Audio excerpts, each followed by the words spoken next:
I think इस exam में क्या करना है ये सब बता रहे हैं, क्या नहीं करना है कुछ चीज़ें हैं जो बहुत इंपॉर्टेंट है।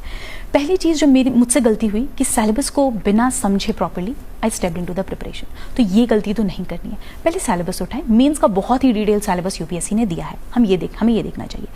उससे ये पता चलता है क्या पढ़ना है। अब आता है सवाल कितना पढ़ना है।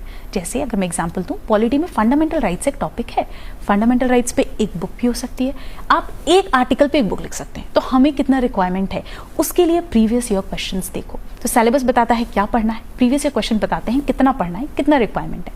ये दो चीज़ों के बाद तीसरी चीज़ आती है बेसिक्स, एंड बेसिक्स के लिए आई थिंक एनसीईआरटी से बेहतर कुछ नहीं है। अब मैं ये बिल्कुल नहीं कहती कि 6 से 12 की सारी एनसीईआरटी पढ़नी है, कुछ स्पेसिफिक कुछ बेसिक्स हैं जिनको आपको रेफर करना है, बहुत ही limited number of standard books.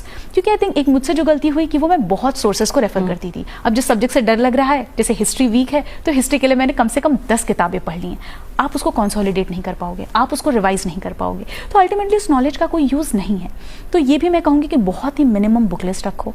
I think पढ़ने से ज़्यादा इंपॉर्टेंट एक रिपीटेड रिविजन स्लॉट, कि हर 10 दिन बाद, 10 दिन नहीं तो 20 दिन बाद मैं 1-2 दिन का स्लॉट, कि पिछले 20 दिन में जो पढ़ा उसको मैं रिवाइज करके उस पर एक टेस्ट सॉल्व करके और तब मैं आगे बढ़ूँ। तो ये कुछ चीज़ें हैं जो मुझे लगती हैं रिक्वायर्ड हैं इस फील्ड में।